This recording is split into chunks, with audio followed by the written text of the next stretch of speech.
가주정부가 다음 주 금요일부터 학교를 포함한 체육관, 술집, 데이캠프, 운동 경기 등의 재개를 허용한다고 밝혔습니다.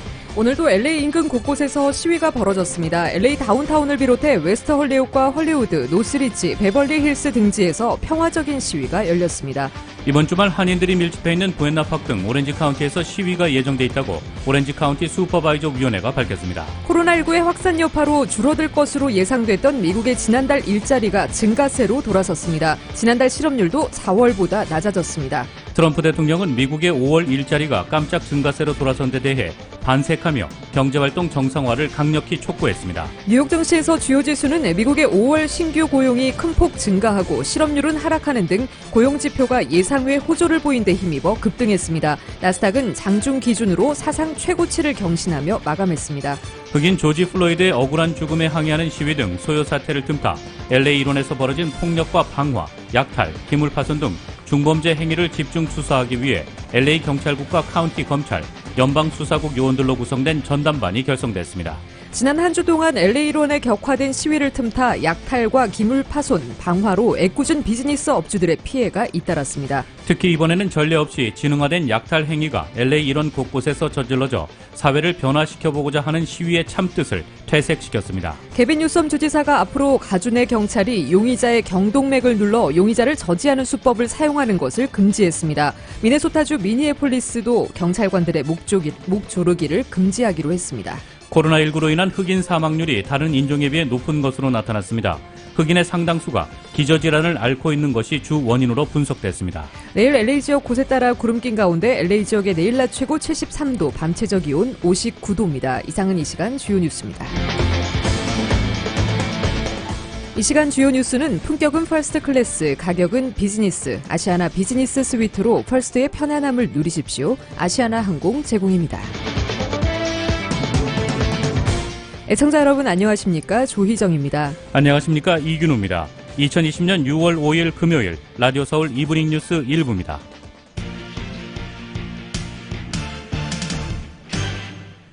일부 첫 소식 전해드리겠습니다. 가주정부가 다음 주 금요일부터 학교를 포함한 체육관, 술집, 데이캠프, 운동 경기 등의 재개를 허용한다고 밝혔습니다. 마크 갈리 가주 보건국 국장은 각 카운티별로 지침을 따를 수 있도록 가이드라인을 공개할 것이라고 전했습니다. 하지만 이전 방침처럼 카운티나 로컬 정부 차원에서 안전하지 않다고 판단할 경우 주민들은 각 로컬 정부나 카운티 정부의 지침을 따라야 합니다. 이번 결정은 개빈 뉴섬 주지사가 발표한 가주 경제 재개 단계 중 3단계에 속합니다. 네일샵은 3단계에 포함되지 않았습니다. 오늘 수천 명의 시위대가 베니스 비치 피어에서부터 산타모니카 피어까지 행진하면서 조지 플로이드의 죽음에 항의하는 평화적인 시위를 벌였습니다. 또 조지 플로이드가 경찰관에게 목이 눌린 8분 46초의 시간을 추모하기 위해 8분 46초 동안 침묵 시위를 하기도 했습니다. 또 오늘 오후 LA 다운타운 시청 앞을 비롯해 웨스트 헐리우드과 헐리우드, 노스리치, 베벌리 힐스 등지에서 평화적인 시위가 열렸으며 현재까지 폭력이나 약탈 등은 보고되지 않았습니다. 금요일 오전 오렌지 카운티 지역 알리소 비에오와 미션 비에오 MB 도서관 앞에서 그릭 헌팅턴 비치 고등학교와 렌초 산타마가리타 시청 앞에서는 웨스트민스터 리버티 공원, 요바린다, 그리고 애너하임 시청 앞에서 그리고 라구나 비치 프라이드 지역 등에서 시위가 열렸습니다. 오늘 오후 들어서부터 사이프레스 시청 앞과 데이나 포인트 하버, 레이크 포레스트 지역에서도 시위가 잇따르고 있으며 잠시 후에는 샌클레멘테 SC 커뮤니티 센터에서 시위가 열릴 예정입니다. 이번 주말 오렌지 카운티 지역에서 예정되어 있는 시위 일정을 알려드리겠습니다. 내일 오전 9시에는 얼바인 유니버시티 고등학교와 헌팅턴 비치 피어에서 오전 11시에 헌팅턴 비치 피어 플라자와 산 클레멘테 피어 볼 지역에서 정오에는 플루튼과 부에나팍의 나츠베리 팜 앞, 라구나 비치, 플레센티아 경찰서 앞, 그리고 스탠튼 시빅 센터 앞에서 오후 1시에는 체프먼 대학교 앞에서 오후 2시에는 뉴폴트 비치 하버 고등학교에서 오후 3시에는 애너하임 차파렐 공원, 코스타 메사에서 오후 4시에는 레이크 포레스트, 더스틴, 웨스트민스터에서 오후 5시에는 부엔나팍 라팔마와 스탠튼 지점, 오후 6시에는 라데라 렌치 파운더스 공원에서 밤 8시에는 산타아나에서 시위가 열릴 예정입니다.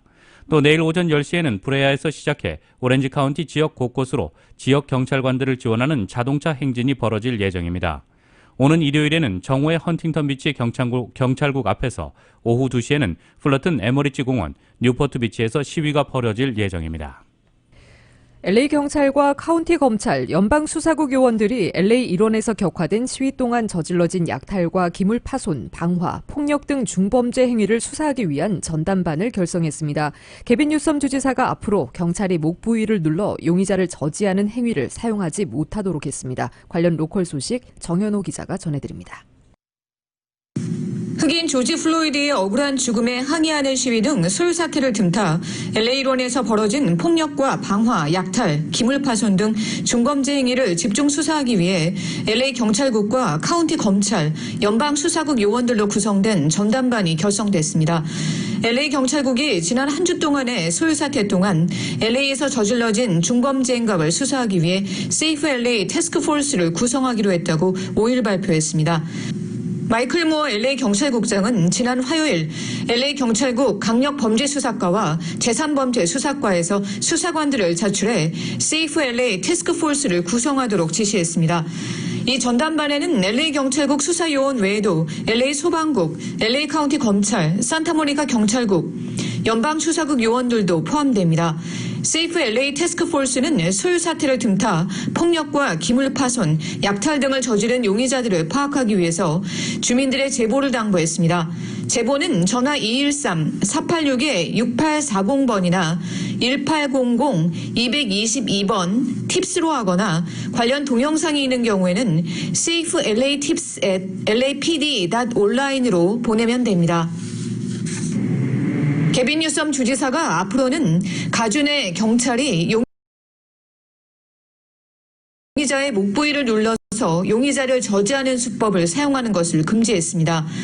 경찰의 무릎에 목을 눌려 사망한 조지 플로이드의 억울한 죽음으로 인해 전국이 유혈 폭동과 약탈로 얼룩진 데 따른 조처입니다. 주지사는 5일 브리핑에서 앞으로 경찰 훈련 프로그램에서 팔등으로 용의자의 목 부위 경동맥을 눌러서 뇌의 혈류를 막는 방법을 가르치는 것을 중지토록 명령했습니다. 조지 플로이드의 죽음 이후 경찰의 대응법을 재검토해야 한다는 시민들의 전화가 빗발치면서 샌디에고 경찰국과 샌디에고 카운티 셰리프국은 앞서 경동맥을 눌러서 용의자를 저지하는 대응법을 더 이상 사용하지 못하도록 했습니다.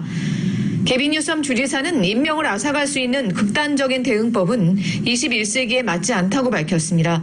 라디오 서울 뉴스 정현호입니다. 지난 한 주 동안 LA 일원에 격화된 시위를 틈타 약탈과 기물 파손, 방화로 애꿎은 비즈니스 업주들의 피해가 잇따랐습니다. 특히 이번에는 전례 없이 지능화된 약탈 행위가 LA 일원 곳곳에서 저질러져 사회를 변화시켜보고자 하는 시위의 참뜻을 퇴색시켰습니다. 임준현 기자입니다.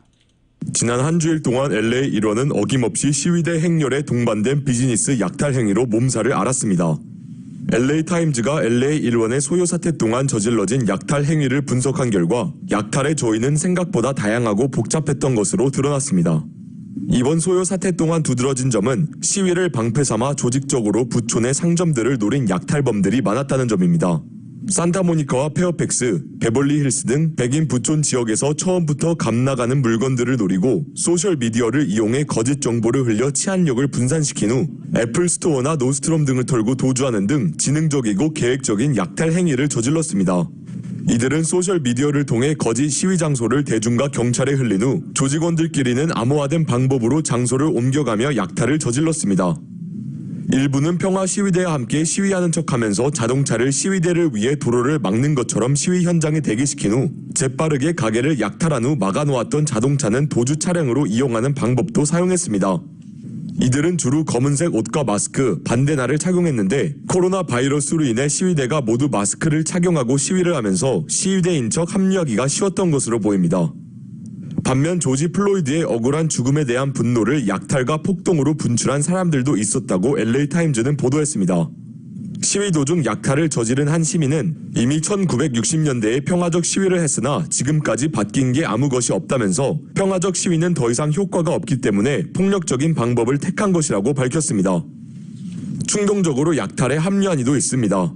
지난 일요일 산타모니카에서 식사를 하던 시민 한 명은 약탈자와 시위대들을 보자 저도 모르게 합류했다고 전했습니다.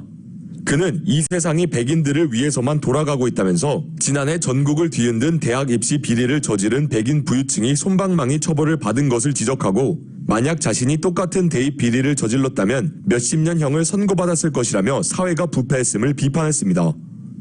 할리우드에서 담배 가게를 운영하는 한 업주는 이번 폭동과 약탈로 $2만 달러 상당의 재산 피해를 입었는데 로드니 킹 사건 이후 아무것도 변한 게 없다고 느끼는 사람들이 많고 이번 조지 플로이드의 억울한 죽음에 분노하는 마음도 알지만 어떤 이유에서든 폭력과 약탈이 정당화될 수는 없다고 밝혔습니다. 라디오 서울 뉴스 임준현입니다. 코로나19 확산 여파로 줄어들 것으로 예상됐던 미국의 지난달 일자리가 증가세로 돌아섰습니다. 지난달 실업률도 4월보다 낮아졌습니다. KBS의 보도입니다. 미국 노동부는 지난달 비농업 일자리가 250만 개 증가했다고 밝혔습니다. 코로나19 여파로 지난 4월 2,050만 개 일자리가 줄었던 데서 증가세로 돌아선 겁니다. 전문가들은 5월 비농업 일자리가 750만 개 줄어들 것으로 전망했는데 이 예상을 뛰어넘는 깜짝 증가 기록입니다. CNBC 방송은 5월 비농업 일자리 증가가 대공황 시기인 1939년 이후 한 달 기준으로 가장 큰 폭으로 늘어난 것이라고 평가했습니다. 지난달 실업률도 4월 14.7%에서 13.3%로 낮아졌습니다. 코로나19 사태로 지난 4월 대공황 이후 가장 나빴던 미국의 고용 지표가 최악을 지난 것 아니냐는 평가가 조심스럽게 나옵니다. The numbers are great, and this leads us on to a long period of growth. We'll go back to having the greatest economy anywhere in the world. 하지만 미국 실업률은 여전히 사상 최고 수준입니다. 코로나19가 본격적인 영향을 미치기 전인 2월까지만 해도 미국의 실업률은 1969년 이후 반세기 만에 최저 수준을 기록했습니다. 미국 노동부는 고용지표 개선이 경제활동의 제한된 재개가 반영된 것이라고 밝혔습니다. 미국의 각 주가 부분적 경제 재개에 나선 것이 일자리 증가와 실업률 하락의 가장 큰 요인으로 작용했다는 평가입니다. 뉴욕 증시와 유럽 증시는 미국의 5월 일자리 예상 밖 증가 소식이 호재가 돼 일제히 상승했습니다. 뉴욕에서 KBS 뉴스 김철우입니다. 지난 메모리얼데이 연휴에 많은 인파가 몰리면서 문을 닫았던 이튼 캐년이 내일부터 다시 문을 엽니다. 그러나 이튼 캐년 방문을 위해서는 반드시 사전 예약을 해야만 합니다. 공원관리국은 사회적 거리두기 지침을 준수하기 위해 3시간 간격으로 85명씩만 입장을 시킨다는 계획입니다. 이튼 캐년 방문을 원하시는 주민들은 reservation.lacounty.gov에 접속해 아침 8시에서 오전 11시, 오전 11시에서 오후 2시, 오후 2시부터 5시까지의 시간대 가운데 하나를 선택해 예약을 해야 합니다. 예약은 반드시 하루 전에 해야 하며 당일 예약은 허용되지 않습니다. 오는 7월 1일부터 LA와 인천 구간 대한항공 항공편이 증편됩니다. 7월 1일부터 대한항공은 LA발 인천행 노선에 기존의 KE012편, 밤비행기 외에도 월요일과 수요일, 금요일, 일요일에 낮비행기 KE018편을 추가로 투입합니다. KE018편은 낮 12시 30분 LA를 출발해 이튿날 오후 5시 20분에 인천에 도착합니다. 인천발 LA행은 밤 7시 40분에 출발해 LA에 낮 2시 50분 도착하는 기존의 KE011편 외에 월요일과 수요일, 금요일, 일요일에는 오후 2시 30분 출발해 같은 날 LA에 오전 10시 10분에 도착하는 KE017편이 추가로 투입됩니다. LA와 인천 구간 증편은 8월 31일까지입니다. 한미은행이 코로나19 팬데믹과 시위로 인한 소요 사태 등으로 어려움을 겪고 있는 한인 사회를 위해서 써달라며 LA 한인회에 $2,000를 기부했습니다. LA 한인회는 한미은행에서 기부한 $2,000를 이번 소요 사태와 관련한 LA 한인회의 대응 활동에 사용할 예정입니다.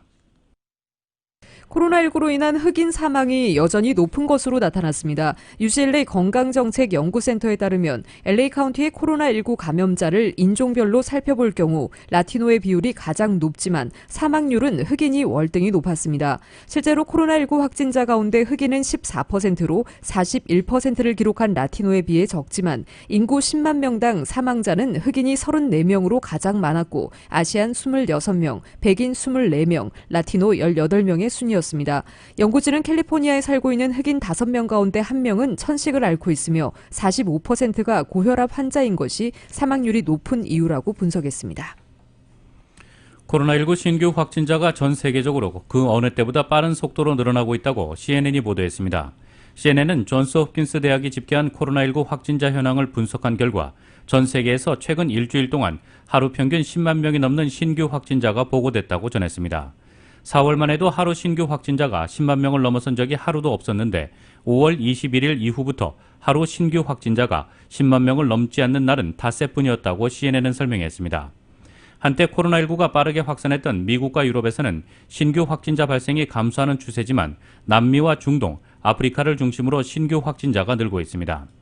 CNN에 따르면 한국과 독일, 중국을 코로나19 확산 초기 정점을 넘겼다고 평가하면서도 이동 제한을 완화한 이후 집단 감염이 발생해 코로나19 재유행이 우려되고 있다고 전했습니다.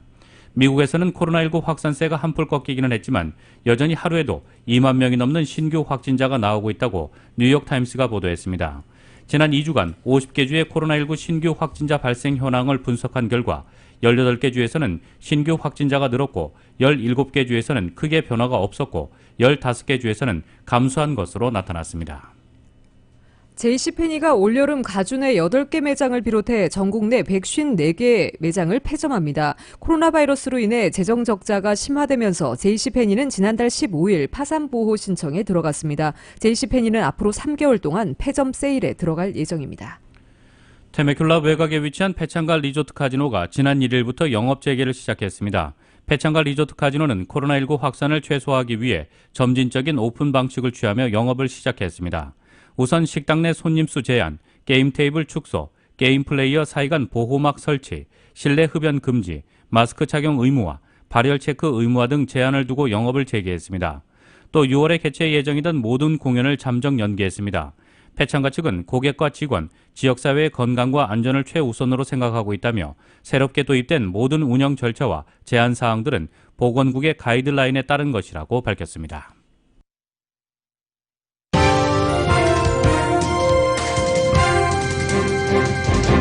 라디오 서울 이브닝 뉴스 일부 함께하고 계십니다. 이 시간은 LA와 가든그로브 두 곳에서 모시는 금강안경 검안과 1250만 불 교통사고 최고보상 교통사고 전문 천재 변호사 리차드 호프만, 빛으로 태어나는 당신은 카후나 미인, 100% 근적외선 마스크는 카후나뿐입니다. 정직한 빛 카후나 LED 마스크 공동 제공입니다.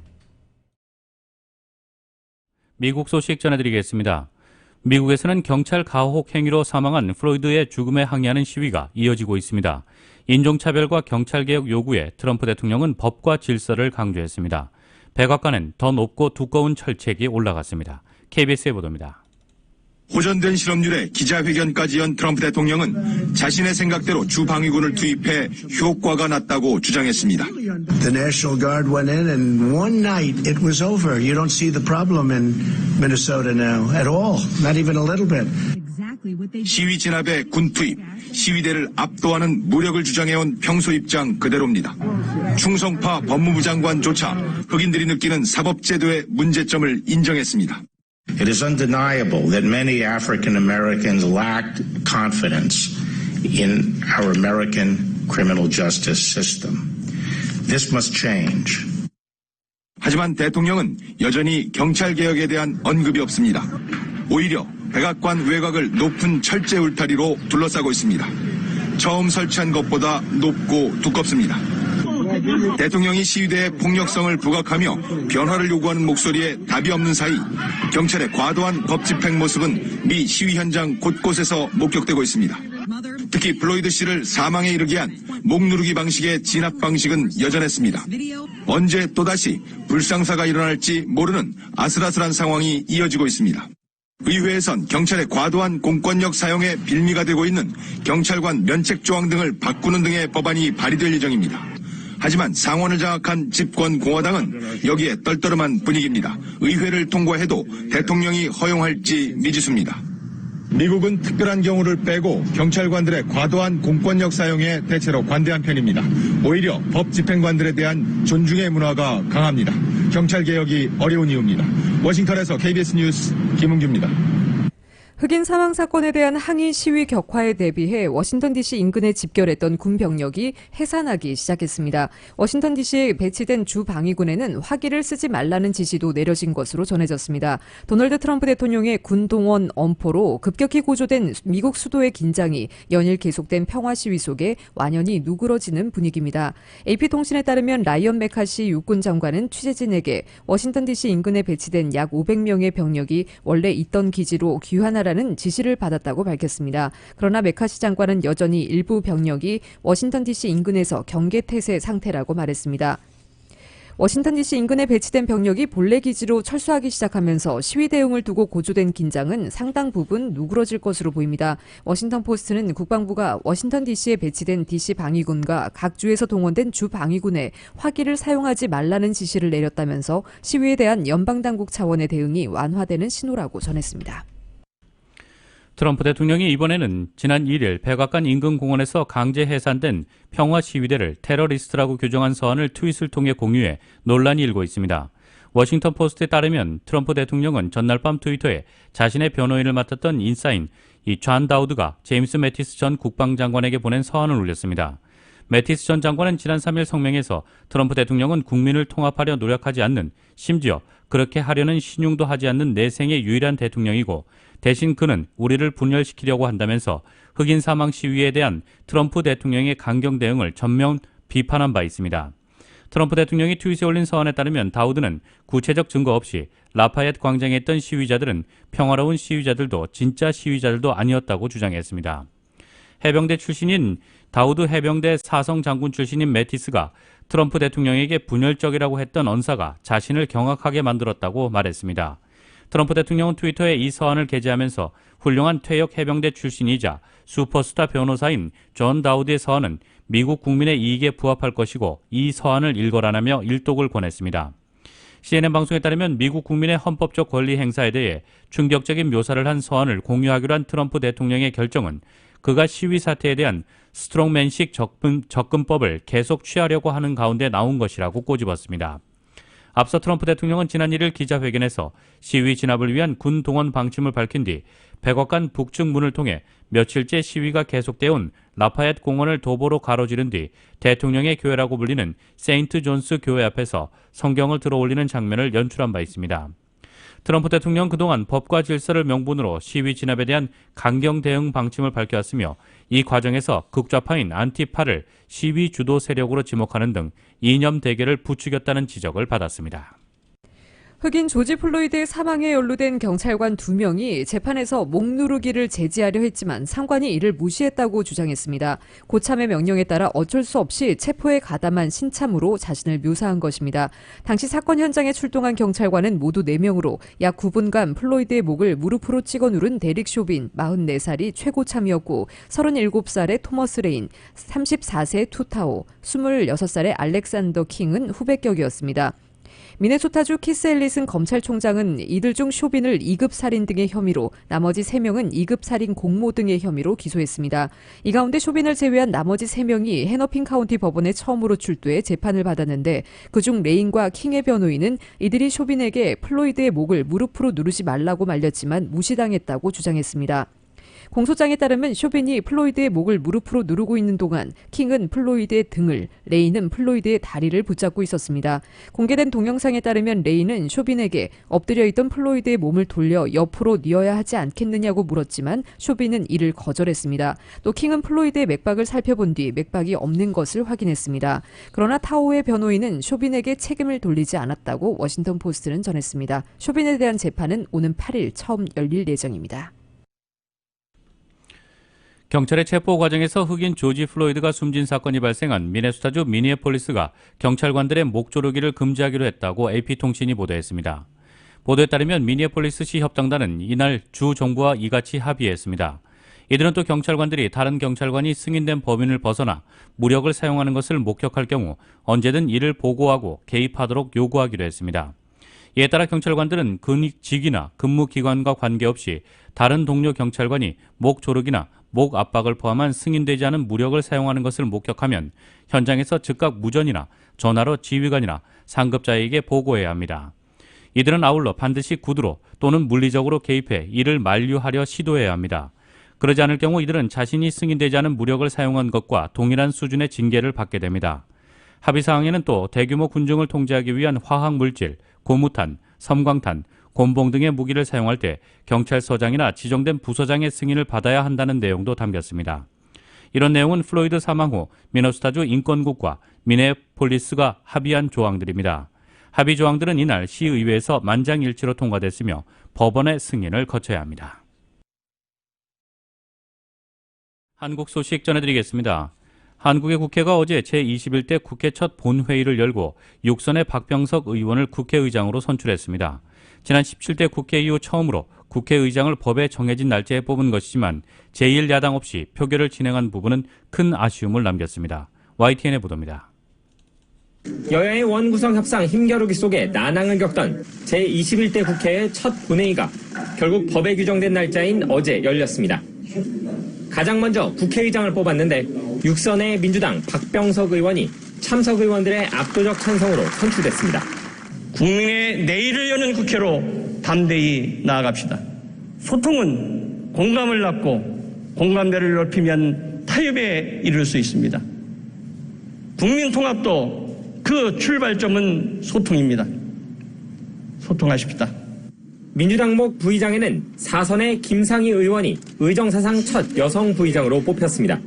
국회가 국민의 뜻을 받들고 성평등 사회를 앞당기는 데 기여하는 최초의 여성 부의장으로 역사에 기록될 수 있도록 최선을 다하겠습니다. 다만 미래통합당목 부의장인 5선의 정진석 의원 선출은 미루기로 했습니다. 투표에는 법에 정해진 대로 본회의를 열겠다던 더불어민주당 의원들과 함께 정의당, 열린민주당, 국민의당 의원들이 참석했습니다. 반면 미래통합당 의원들은 본회의 개의에만 참석하고 국회의장 선출에는 함께하지 않았습니다. 주호영 원내대표가 교섭단체 사이에 합의 없는 본회의 개의와 의장단 선출을 받아들일 수 없다는 뜻을 분명히 밝힌 뒤 당 의원 전원과 함께 본회의장을 빠져나갔습니다. 저희들은 여야 간의 의사일정 합의가 없기 때문에 본회의를 열 수 없는 상황이고 오늘 이 본회의는 적법하지 않다는 점을 말씀드립니다.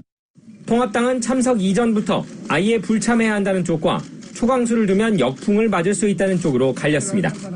결과적으로 21대 국회는 지난 2004년 제17대 국회 이후 처음으로 법에 정해진 날짜에 국회의장을 뽑는 기록을 남기게 됐습니다.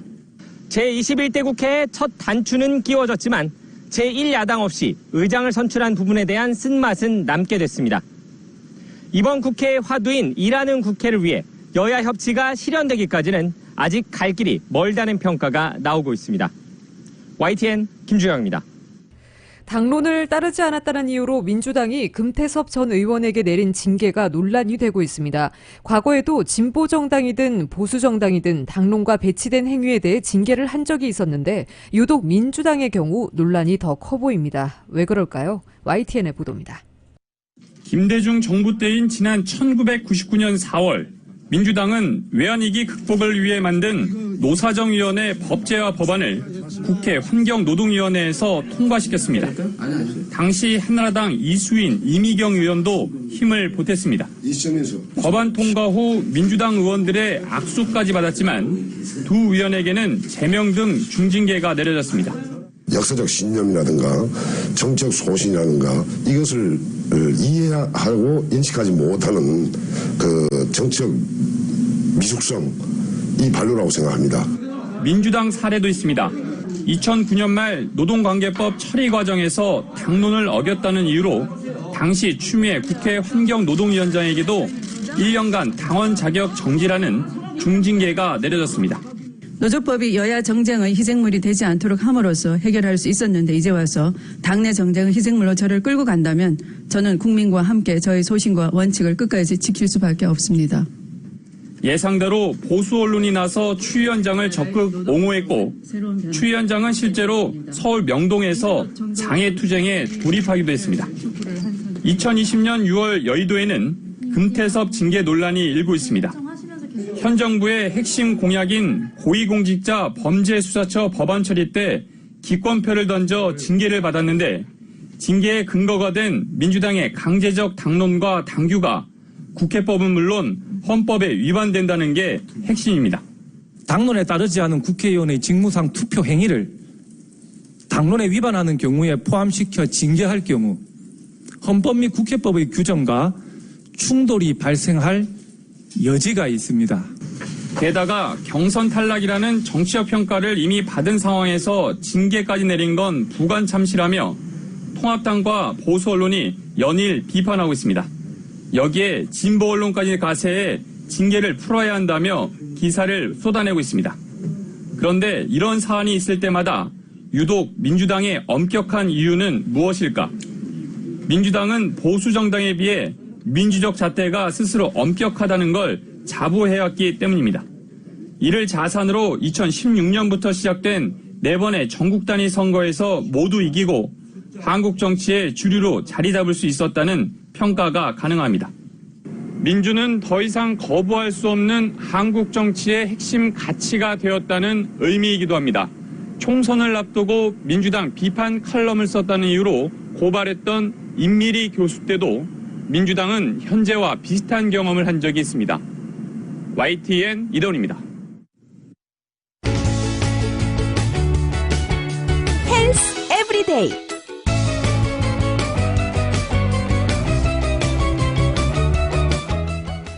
이 도로변에서 발생하는 초미세먼지가 안구건조증과 알레르기성 안질환의 위험을 높인다는 의학적인 근거가 처음으로 제시됐습니다.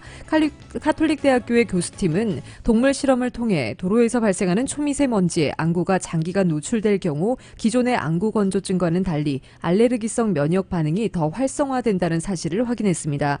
연구팀은 초미세먼지에 의해 알레르기성 면역 반응이 활성화되면 점액 분비를 담당하는 술잔세포의 기능이 향상돼 이물감이나 눈곱, 분비물의 증가, 가려움증 등이 유발될 수 있다고 설명했습니다. 안구건조증 및 결막염 환자가 최근 지속적으로 증가하고 있어 이 먼지가 환경성 안질환의 주요 원인일 것이라는 견해가 많았지만 초미세먼지의 영향과 병리 기전에 대해서는 구체적으로 밝혀진 바가 없었습니다. 교수팀은 초미세먼지 환경에 장기간 노출되면 안구건조증은 물론 알레르기 결막염을 포함한 알레르기 질환의 위험성을 높일 수 있다며 먼지로 인한 환경성 안질환의 병리 기전에 대한 면역학적 규명을 바탕으로 실제 환자의 임상적 진단과 치료에 대한 연구를 지속할 계획이라고 밝혔습니다. 헬스 에브리데이.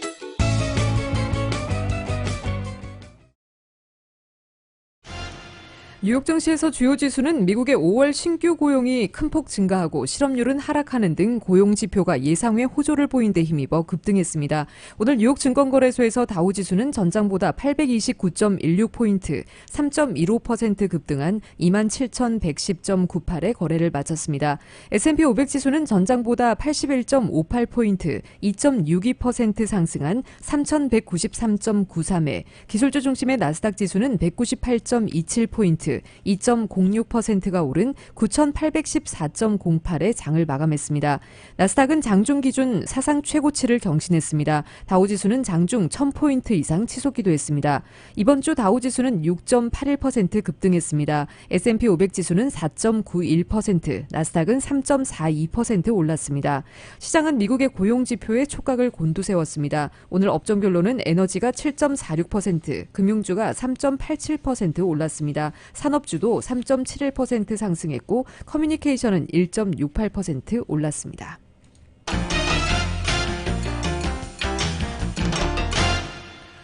국제유가가 5일 급등했습니다. 뉴욕 상업거래소에서 7월 인도분 서부 텍사스산 원유는 배럴당 5.7% 오른 39.55달러에 거래를 마쳤습니다.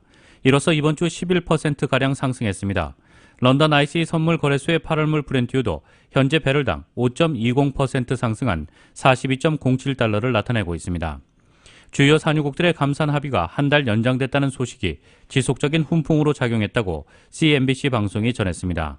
석유 수출국 기구 회원국과 비회원 산유국을 아우르는 오펙 플러스는 하루 970만 배럴 감산 합의를 7월까지 1개월 연장하는 데 원칙적 합의를 이룬 것으로 알려졌습니다.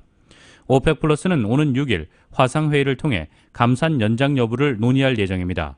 미국의 5월 일자리가 예상 밖 증가세를 보인 것도 원유 시장의 수요 회복 기대감을 키웠습니다. 국제 금값은 하락했습니다. 뉴욕 상품거래소에서 8월 인도분 금은 온스당 2.6% 하락한 1,683달러에 거래를 마쳤습니다. 도널드 트럼프 대통령은 오늘 중국과 유럽연합 EU가 미국산 랍스터에 대한 관세를 내리지 않으면 보복 관세를 부과하겠다는 입장을 밝혔습니다. 유럽연합의 경우 자동차 관세 부과 방침을 언급했고 중국산 제품의 경우 항목을 부연하진 않으면서도 중국에 매우 소중한 무언가라고 밝혔습니다. 트럼프 대통령은 이날 메인주 밴고어 방문 중에 수산업자들과 가진 행사에서 유럽연합이 관세를 당장 떨어뜨리지 않는다면 우리는 그들의 자동차에 관세를 부과하려고 한다며 이는 상응하는 조치라 것이라고 말했습니다. 트럼프 대통령은 피터 나바로 백악관 무역제조업 정책국장이 랍스터 킹을 맡아 관련 논의를 책임지게 될 것이라고 말했습니다. 그러면서 미국산 랍스터에 대한 유럽연합의 관세는 조속히 인하될 것이라고 수산업자들에게 약속했습니다. 트럼프 대통령은 이와 함께 나바로 국장에 중국이 미국산 랍스터에 대한 관세를 떨어뜨리지 않는다면 관세를 때릴 중국산 제품들을 식별하라고 지시했습니다. 전문가들이 예상을 뒤엎고 미국의 5월 비농업 일자리가 증가세로 돌아선 데 우쭐한 트럼프 대통령이 최근 신종 코로나 바이러스 감염증 사태 속에서 항공주를 전량 매도한 투자의 귀재 워런 버핏 벅셔 해서웨이 회장이 실수했다고 꼬집었습니다. 트럼프 대통령은 노동부의 5월 고용 동향 발표 후 백악관에서 예정이 없던 기자회견을 갖고 버핏에 대해 그는 평생 늘 옳았다면서도 때로는 버핏과 같은 사람도 실수한다고 밝혔습니다.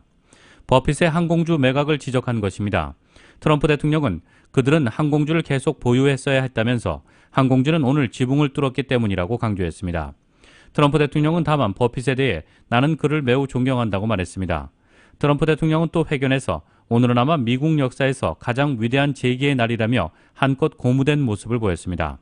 앞서 버핏은 지난달 2일 연례 주주총회에서 코로나19 사태로 직격탄을 입은 아메리칸, 델타, 사우스웨스트, 유나이티드 항공 등 미국 4대 항공주를 전량 매도했다고 밝힌 바 있습니다.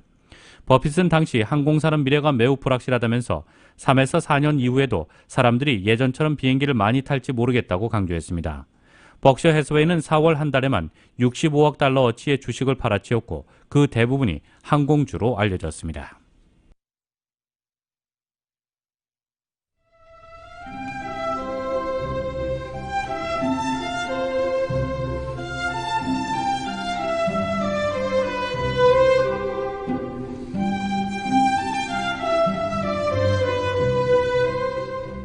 함께 이겨나가겠습니다. 언제나 힘이 되는 은행, 당신의 비즈니스 뱅킹 파트너 CBB뱅크 제공 6월 5일 금요일 오늘 밤과 주말 날씨입니다. LA 지역 오늘 늦은 밤 곳에 따라 소나기 올 확률 30%입니다. 토요일인 내일도 오전까지는 오늘처럼 흐린 날씨 보이면서 곳에 따라 안개비 뿌리는 곳 있겠습니다. 내일 이슬비 올 확률 20%입니다. 늦은 오후부터는 차차 맑아지겠습니다. 내일 낮 기온 오늘보다 2, 3도가량 오르면서 예년 기온을 회복하겠습니다. 한편 일요일부터는 다시 맑은 날씨 회복하겠고 낮 기온도 전날인 토요일보다 5, 6도가량 오르면서 포근하겠습니다. 다음 주에는 낮 기온 훌쩍 오르겠습니다.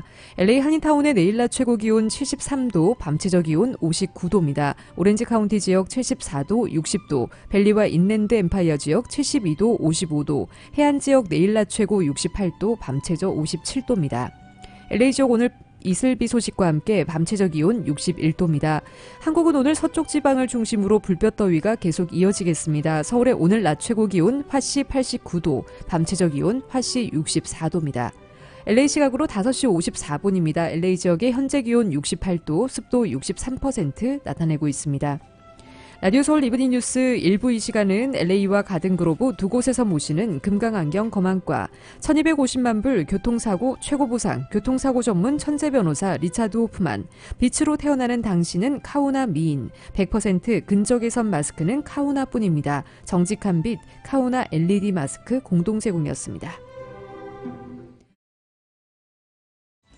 이상으로 2020년 6월 5일 금요일 라디오 서울 이브닝 뉴스 1부, 2부 마칩니다. 지금까지 진행의 이균호, 조희정이었습니다. 행복한 주말 보내시기 바랍니다. 고맙습니다.